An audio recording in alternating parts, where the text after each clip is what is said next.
নমস্কার প্রিয় বন্ধু, জীবনবাণীর আরও একটি নতুন পর্বে আপনাকে স্বাগত জানাই। আশা করি ঈশ্বরের অনুগ্রহে আপনি ভালো আছেন। গত পর্বে আমরা দেখেছি ঈশ্বর কিভাবে অন্ধকারের শক্তির চেয়ে মহান। আজ আমরা যাত্রা পুস্তক ৬ অধ্যায় পড়ব। তাহলে চলুন আজকের অধ্যায়ন শুরু করা যাক। আমাদের এই অনুষ্ঠানটি শুধুমাত্র খ্রিস্টানদের জন্য প্রস্তুত করা হয়েছে এবং পবিত্র বাইবেলের শিক্ষার ভিত্তিতে তাদের বিশ্বাসকে দৃঢ় করা ও আধ্যাত্মিক বিকাশে উৎসাহিত করার উদ্দেশ্যে পরিচালিত হয়। অন্য কোনো ধর্ম, বিশ্বাস বা মতাদর্শের সমালোচনা, বিরোধিতা বা অবমূল্যায়ন করার কোনো উদ্দেশ্য আমাদের নেই।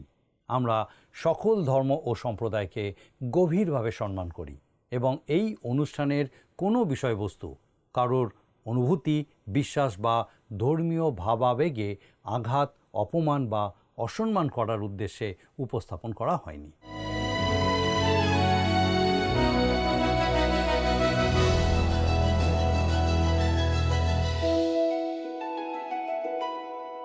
যাত্রা পুস্তক ৬ অধ্যায়টি মূলত পূর্ববর্তী ৫ অধ্যায়ের শেষ অংশেরই একটি ধারাবাহিকতা। মিশরের বুকে মহামারী নেমে আসার সময় ঘনিয়ে এসেছে। মিশরের দেবতাদের বিরুদ্ধে ঈশ্বরের আঘাত শুরু হতে চলেছে। কিন্তু এই পরিস্থিতির সূত্রপাত কীভাবে হয়েছিল? একটু পিছন ফিরে তাকালে দেখা যায় সাধু মোশি, হারুন এবং ইসরায়েলের নেতারা শুরুতে ফরৌনের কাছে গিয়ে অনুরোধ করেছিলেন যেন তাদের মরুভূমিতে গিয়ে ৩ দিন সদাপ্রভুর উদ্দেশ্যে বলি উৎসর্গ করার অনুমতি দেওয়া হয়। কিন্তু ফরৌন সরাসরি তা নাকচ করে দেয়, কারণ সে সদাপ্রভুকে চিনত না। উল্টো সে ইসরায়েলীয়দের উপর খাটুনির বোঝা আরও বাড়িয়ে দেয়। এতে অতিষ্ঠ হয়ে ইসরায়েল সন্তানেরা সাধু মোশিকে দোষারোপ করে এবং মোশিও নিরুপায় হয়ে ঈশ্বরের কাছে নিজের দুঃখ ও অভিযোগ তুলে ধরেন। আসলে ঈশ্বর মোশিকে নতুন করে বোঝাতে চেয়েছিলেন যে তিনি কে এবং তিনি কি করতে চলেছেন। আব্রাহাম, ইসাহাক ও যাকবের ঈশ্বর ইসরায়েলের সেই করুণ আর্তনাদ শুনেছিলেন এবং তিনি তাদেরকে মুক্ত করতে বদ্ধপরিকর ছিলেন। ঈশ্বর চাইলেন মোশি যেন ইসরায়েলের অতীত ইতিহাসের দিকে তাকায় এবং অনুধাবন করে কিভাবে তিনি যুগে যুগে তাদের আগলে রেখেছেন। ঈশ্বর বারবার ইসরায়েলের প্রতি তার ভালোবাসা এবং তাদের পাশে দাঁড়ানোর প্রমাণ দিয়েছেন। বহুবার তিনি অলৌকিকভাবে তাদেরকে উদ্ধার করেছেন। আজকের দিনেও ঈশ্বর আমাদের জীবনে একইভাবে পাশে এসে দাঁড়ান। আমরা নিজের জীবনে তিনি যে কাজ করেছেন তা নিয়ে আমি পুরোপুরি নিশ্চিত। হয়তো আপনার জীবনে ঈশ্বরের কাজ নিয়ে আপনার মনে এখনও কোনো দ্বিধা থাকতে পারে। তবে ফিলিপিওদের প্রতি পত্রে সাধু পৌল ১ অধ্যায় ৬ পদে আমাদেরকে মনে করিয়ে দিয়েছেন, ইহাতেই আমার দৃঢ় প্রত্যয় এই যে তোমাদের অন্তরে যিনি উত্তম কার্য আরম্ভ করিয়াছেন তিনি যীশুখ্রিস্টের দিন পর্যন্ত তাহা সিদ্ধ করিবেন। ঈশ্বর আজ আমাদের প্রতিটা অভাব ও প্রয়োজন জানেন।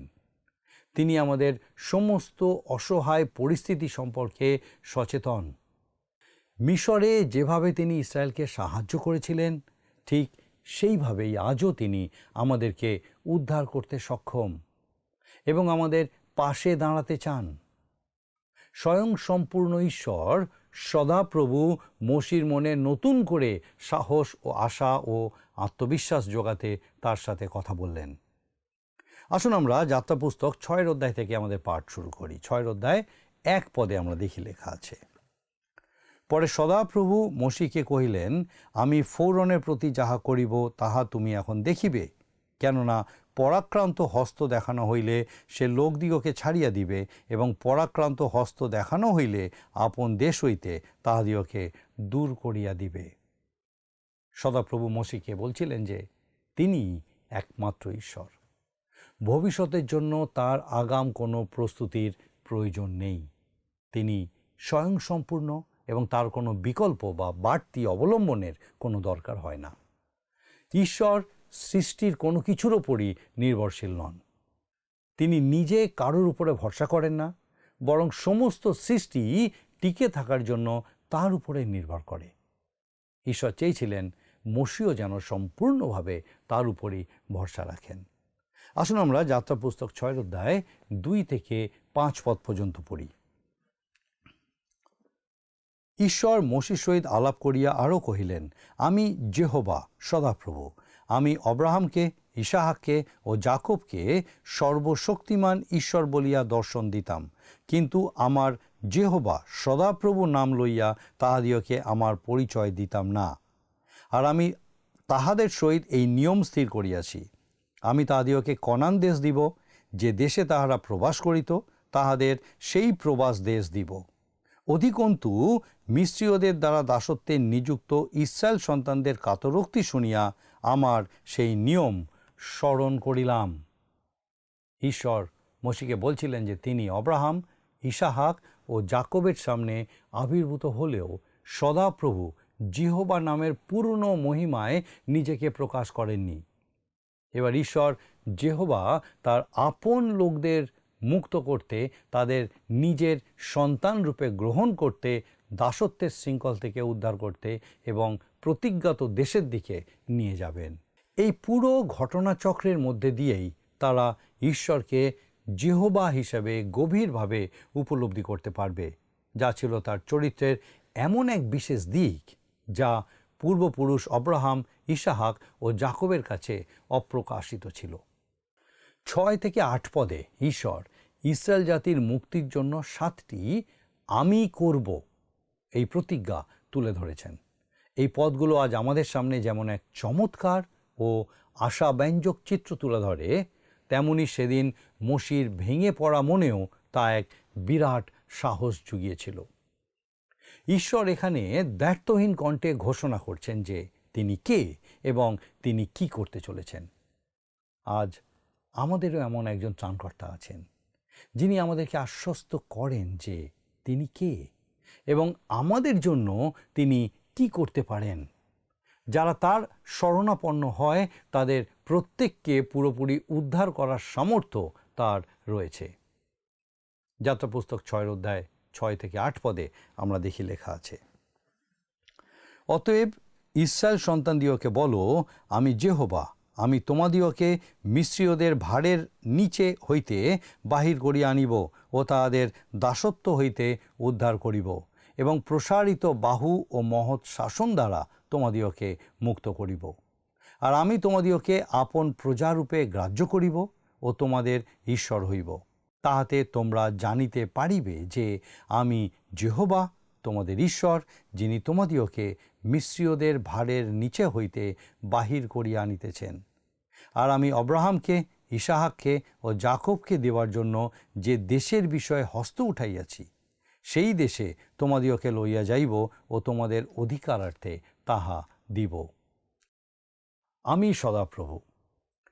মুক্তির সেই 7টি ঐশ্বরিক প্রতিজ্ঞা যা আমি করব সেগুলি হলো, প্রথম, আমি মিশরের ভারী কাজের বোঝা থেকে তোমাদেরকে বের করে আনব। দ্বিতীয়ত, আমি তোমাদের তাদের দাসত্বের শৃঙ্খল থেকে মুক্ত করব। তৃতীয়ত, আমি আমার প্রসারিত পরাক্রমী হস্তের দ্বারা তোমাদের উদ্ধার করব। চতুর্থ, আমি তোমাদের আমার নিজের আপন প্রজারূপে গ্রহণ করব। পঞ্চম, আমিই হব তোমাদের ঈশ্বর। ষষ্ঠ, আমি তোমাদের সেই প্রতিজ্ঞাত দেশে নিয়ে যাব। আর সপ্তম, আমি সেই দেশ চিরকালের জন্য তোমাদের উত্তরাধিকার হিসেবে দান করব। প্রথমটা ছিল, আমি তোমাদের ভারী কাজের বোঝা থেকে বের করে আনব। খ্রিস্টের মাধ্যমে আমাদের যে মুক্তি, তার এক অপূর্ব প্রতিফলন রয়েছে এই প্রতিজ্ঞার মাধ্যমে। আজ আমরা প্রত্যেকেই পাপের এক গুরুভার বোঝা বয়ে বেড়াচ্ছি। এই জগতের নানা পিছুটান আর প্রলোভন আমাদের মনকে প্রতিনিয়ত চেপে ধরে রাখছে, আর সেই কারণেই আমাদের জগৎকে ভালোবাসতে বারণ করা হয়েছে। একমাত্র যীশু খ্রিস্টের উপর বিশ্বাসের মাধ্যমেই ঈশ্বর আমাদের এই পাপের বোঝা থেকে মুক্ত করতে পারেন। দ্বিতীয়ত, আমি তোমাদের তাদের দাসত্বের শৃঙ্খল থেকে মুক্ত করব। ঈশ্বর আপনাকে পাপের দাসত্ব থেকে রেহাই দেবেন। আমি আপনাদের একজন ব্যক্তির জীবনের কথা বলতে চাই, যা প্রমাণ করে যে ঈশ্বর মানুষকে পাপের বন্ধন থেকে মুক্ত করতে কতটা সমর্থ। লোকটি ভীষণ মেধাবী হওয়া সত্ত্বেও এক চরম কলুষিত জীবনযাপন করছিলেন। অন্তত 6 জন ভিন্ন নারীর সাথে সম্পর্কের কারণে তার 6টি সন্তান ছিল। এমনকি জীবিকা নির্বাহের জন্য তিনি যে পথ বেছে নিয়েছিলেন তাও পুরোপুরি সৎ ছিল না। তার জীবনটা ছিল আমার শোনা অন্যতম এক গোলমেলে ও অন্ধকার অধ্যায়। এরপর তিনি নিয়মিত রেডিওতে বাইবেল প্রচার অনুষ্ঠান শুনতে শুরু করেন এবং ধীরে ধীরে ঈশ্বরের বাক্য তার জীবনের গভীরে আলোড়ন সৃষ্টি করে। বাইবেলের সত্যগুলো যখন তিনি মনে প্রাণে গ্রহণ করতে লাগলেন, তখন তার জীবনের সমস্ত অন্ধকার কেটে গিয়ে এক নতুন ভোরের উদয় হলো। তিনি বুঝতে পারলেন যে তিনি প্রভু যিশুকে নিজের ত্রাণকর্তা রূপে গ্রহণ করেননি। ঈশ্বর সেই মানুষটিকে সম্পূর্ণরূপে বদলে দিলেন, কারণ মানুষকে উদ্ধার করাই তো তার কাজ। সেদিন ইসরায়েলীয়রা মিশর দেশে এক নিদারুণ দাসত্বের জীবন কাটাচ্ছিল। ঈশ্বর তখন তাদের অভয় দিয়ে বলেছিলেন, আমি তোমাদের এই জায়গা থেকে বের করে আনব, আমি তোমাদের এই দাসত্বের শৃঙ্খল থেকে মুক্ত করব। তৃতীয়, আমি আমার প্রসারিত পরাক্রমী হস্তের দ্বারা তোমাদের উদ্ধার করব। এটি মূলত সেই পরাক্রমী বাহুর কথা বলে যা ভাববাদী যিশাইও তার পুস্তকে উল্লেখ করেছেন। আমরা যাহা শুনিয়াছি তাহা কে বিশ্বাস করিয়াছে? সদাপ্রভুর বাহু কাহার কাছে প্রকাশিত হইয়াছে? যিশাইও 53 অধ্যায় তার 1 পদ। আজ কার কার জীবনে এই শক্তি প্রকাশিত হচ্ছে তা হয়তো আমরা বাইরে থেকে জানি না, তবে ঈশ্বর আজও মানুষের হৃদয়ে ও জীবনে তার মুক্তির কাজ নীরবে করে চলেছেন। ঈশ্বরের পবিত্র দৃষ্টিতে আমরা প্রত্যেকেই পাপী ও ত্রুটিপূর্ণ, তাই আমাদের সবার একজন ত্রাণকর্তার প্রয়োজন। তিনি আমাদেরকে এতটাই ভালোবেসেছেন যে আমাদের পরিত্রাণের জন্য নিজের জীবন বিলিয়ে দিয়েছেন। তিনি যদি আমাদের জন্য এত বড় ত্যাগ স্বীকার করতে পারেন, তবে আমাদেরও উচিত পাপী হিসাবে তার চরণে নিজেদেরকে সঁপে দেওয়া। আমরা যদি যীশু খ্রিস্টের সেই মহান বলিদানের উপরে আস্থা রাখি, তবে আমরা অবশ্যই উদ্ধার পাব। ঈশ্বরের কাছে পরিত্রাণের এক নিখুঁত পরিকল্পনা রয়েছে, তবে মানুষকে বিশ্বাসের হাত বাড়িয়ে তার কাছে আসতে হবে। তিনি তার সেই প্রসারিত পরাক্রমী হস্ত দিয়েই আপনাকে উদ্ধার করবেন। আমি তোমাদের আমার নিজের আপন প্রজা হিসেবে গ্রহণ করব। চতুর্থ বিষয়, একটু গভীরভাবে চিন্তা করে দেখুন। ঈশ্বর আমাদের পাপের পঙ্কিল কাদা থেকে টেনে তুলেছেন এবং যীশু খ্রিস্টে বিশ্বাসের মাধ্যমে আমাদেরকে তার নিজের সন্তান হওয়ার মর্যাদা দিয়েছেন। পঞ্চমত, আমি হব তোমাদের ঈশ্বর। ঈশ্বর আমাদের কেবল উদ্ধার করেই হাত ধুয়ে ফেলেন না বা মাঝপথে ফেলে চলে যান না, তিনি চিরকাল আমাদের ঈশ্বর হয়ে থাকতে চান। আপনি যদি সত্যিই পরিত্রাণ পেয়ে থাকেন, তবে ঈশ্বর সম্পর্কে উদাসীনভাবে আপনি আর জীবন কাটাতে পারবেন না। আপনি যখন যীশু খ্রিস্টকে নিজের ত্রাণকর্তা রূপে মনে প্রাণে গ্রহণ করবেন, তখন তা আপনার জীবনকে আমূল পরিবর্তন করে দেবে। তিনি আপনার জীবনের একমাত্র ঈশ্বর হয়ে উঠবেন, আর আপনি তার সামনে নত হয়ে তার সর্বময় কর্তৃত্বকে স্বীকার করে নেবেন। ঈশ্বর আপনাকে মুক্ত করতে চান। তিনি চান যেন আপনি খ্রিস্টকে আপনার ত্রাণকর্তা ও প্রভু হিসাবে চিনে নিন এবং আপনি নিশ্চিন্ত থাকুন যে আপনি সুরক্ষিত। তিনি আমাদের ঈশ্বর হতে চান এবং আমাদের নিজের করে নিতে চান। প্রকৃতপক্ষে জগৎ সৃষ্টির আদি লগ্নে, অর্থাৎ অনেক আগেই ঈশ্বর খ্রিস্টের বিশ্বাসীদেরকে মনোনীত করেছেন। এই বেছে নেওয়ার পিছনে বিশ্বাসীদের নিজেদের কোনো যোগ্যতা বা গুণ ছিল না, বরং তা ছিল ঈশ্বরের পরিকল্পনার অংশ। আমাদের হাজারো ব্যর্থতা সত্ত্বেও আমাদের ভালোবাসতে ঈশ্বরের কোনো বেগ পেতে হয় না, কারণ ভালোবাসাই তার মূল স্বভাব। তিনি আমাদের ঈশ্বর হতে চান। ষষ্ঠ বিষয়, আমি তোমাদের সেই প্রতিজ্ঞাত দেশে নিয়ে যাব। এই স্থানটি হলো কনান দেশ। যার প্রতিজ্ঞা ঈশ্বর অব্রাহাম, ইসাহাক ও জাকবের কাছে করেছিলেন। তবে আধ্যাত্মিক দিক থেকে কনান কিন্তু স্বর্গের কোনো প্রতিচ্ছবি নয়, বরং এটি হলো পৃথিবীতে একজন বিশ্বাসীর আদর্শ খ্রিস্টীয় জীবনের এক জীবন্ত প্রতিচ্ছবি। কনান মূলত সেই আত্মিক উচ্চতার ইঙ্গিত দেয় যেখানে আমরা সমস্ত স্বর্গীয় আশীর্বাদে ধন্য হয়েছি। তবে এই আত্মিক ঐশ্বর্যের পূর্ণ আনন্দ উপভোগ করতে হলে একজন বিশ্বাসীকে তার সে মহান আহ্বানের যোগ্য হয়ে পথ চলতে হবে, আর তা সম্ভব হয় একমাত্র পবিত্র আত্মার পূর্ণতা লাভের মধ্যে দিয়ে। ইফিসীয় 4:1-5 পদ এবং 18 পদে এই বিষয় দেখতে পাবেন। এই পথেও আত্মিক লড়াই আছে এবং সেই লড়াইয়ে জয়ীও হতে হয়। দুঃখের বিষয়, অনেক সময় বিশ্বাসীরা এই জগতের মরুভূমিতে এমন দিনহীনভাবে বেঁচে থাকে যেন তারা আধ্যাত্মিকভাবে দেউলিয়া। তারা ঈশ্বরের অনুগ্রহ ও দয়ার সেই বিপুল ঐশ্বর্যের স্বাদ কখনই পায় না। আজ আপনি কি সেই জীবন্ত ত্রাণকর্তার আলো, জীবন ও ভালোবাসার স্পর্শে বেঁচে আছেন?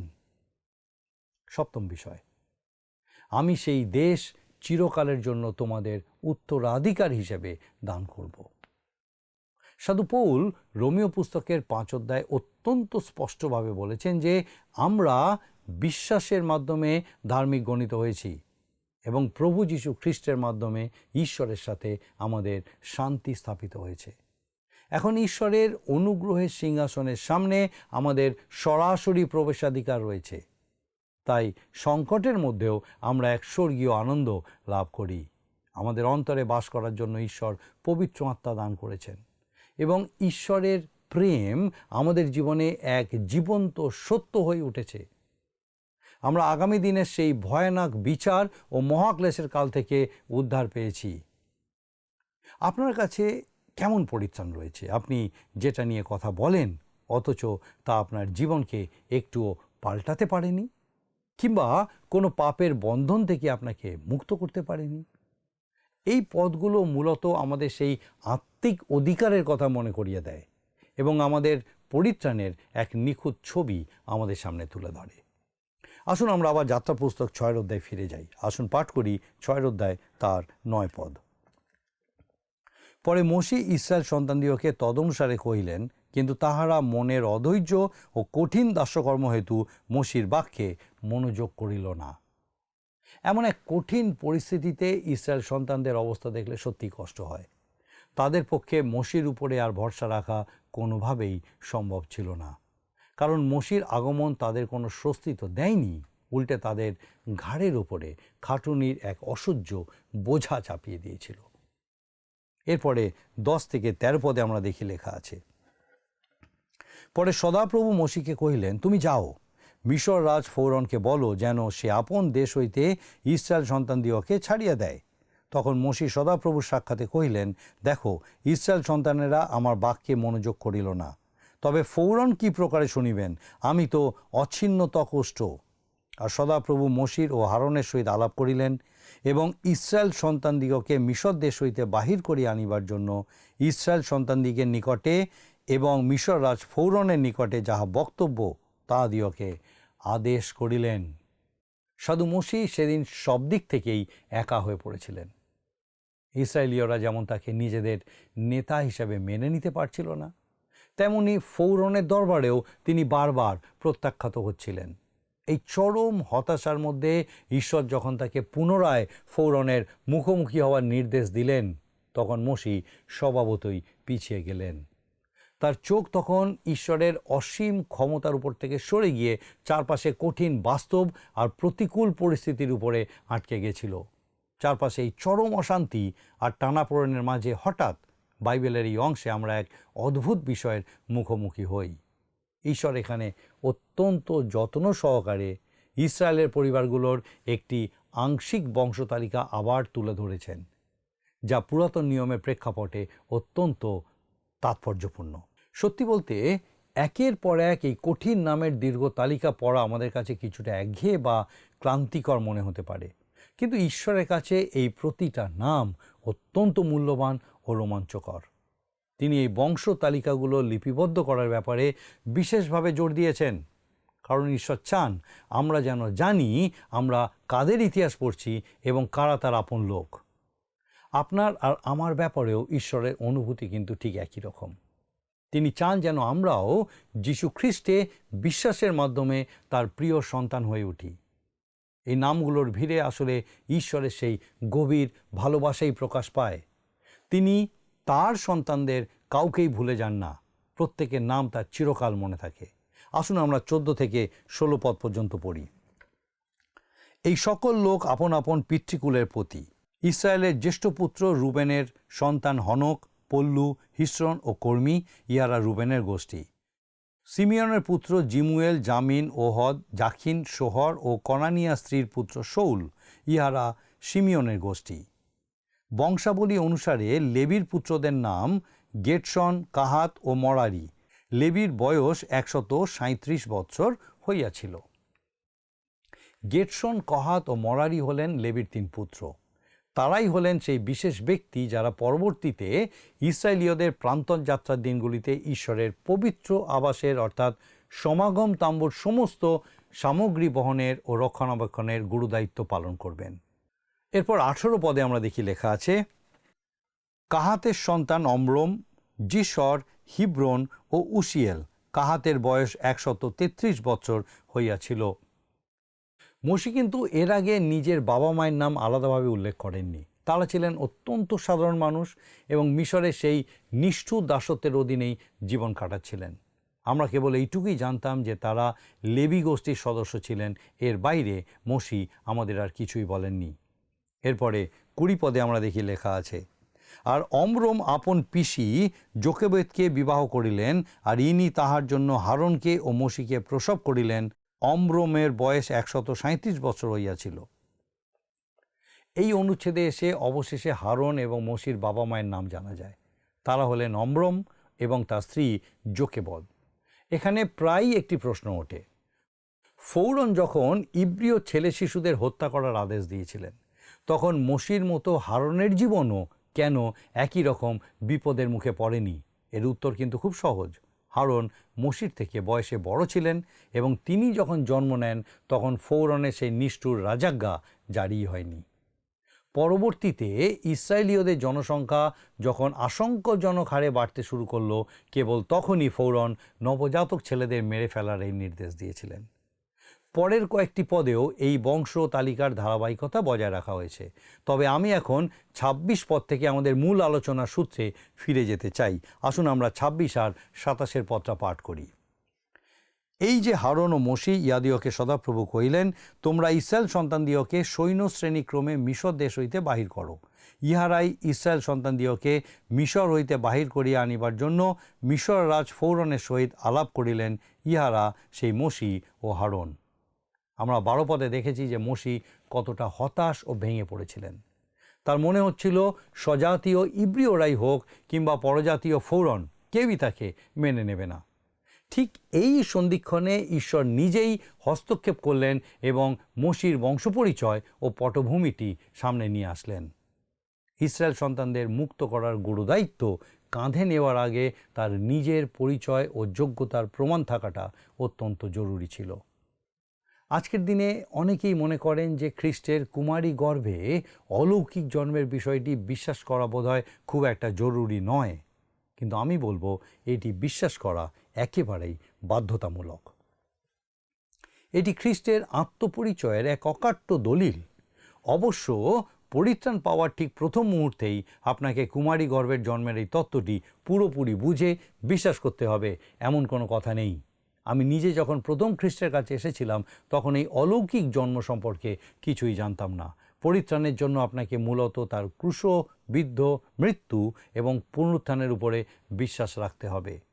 কিন্তু একবার যখন আপনি উদ্ধার পাবেন তখন দিন দিন আপনি তাকে আরও গভীরভাবে জানতে শুরু করবেন।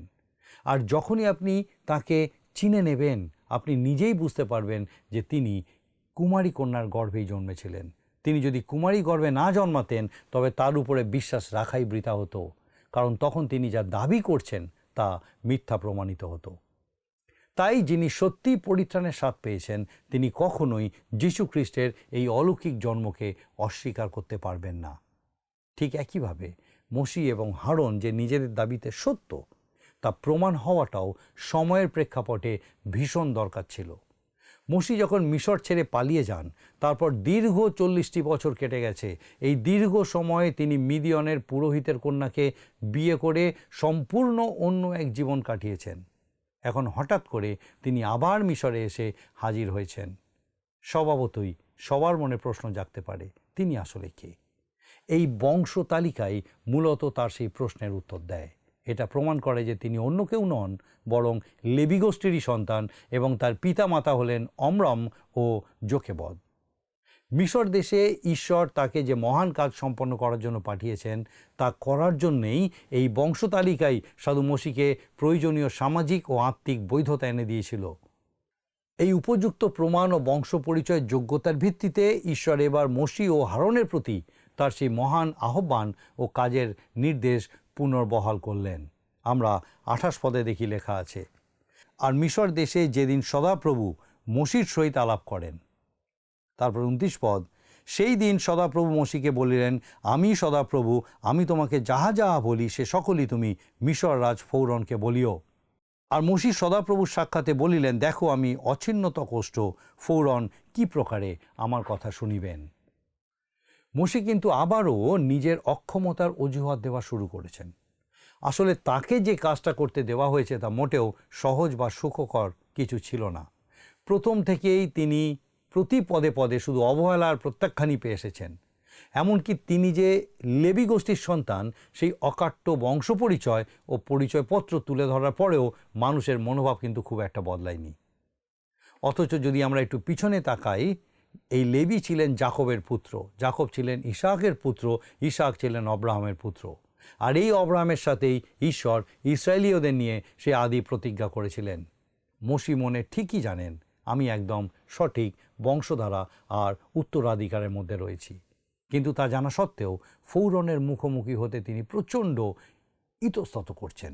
এই মুহূর্তে মোশির বিশ্বাসের জোরটা কমে গেছে।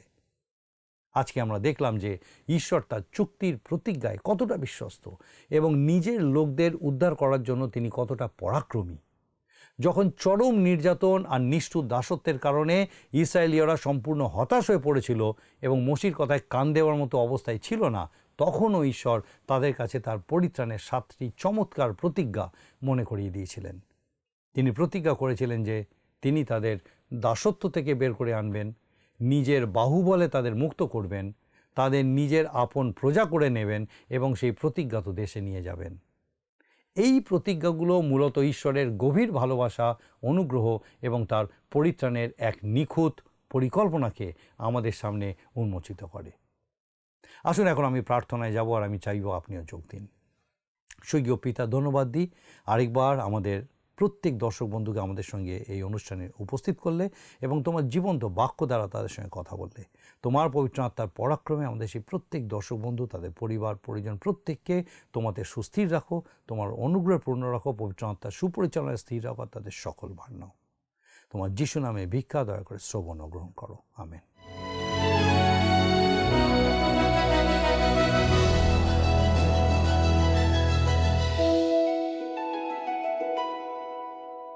প্রিয় বন্ধু, আশা করি আজকের পর্বটি আপনার ভালো লেগেছে। আজ আমরা দেখেছি ঈশ্বর কিভাবে তার প্রতিজ্ঞায় বিশ্বস্ত এবং আমাদের মুক্ত করতে শক্তিশালী। আগামী পর্বে আমরা 7 অধ্যায় পড়ব, যেখানে মোশির নতুন দায়িত্ব এবং প্রথম মহামারী হিসাবে মিশরের জল রক্তে পরিণত হওয়ার বিষয়ে জানব।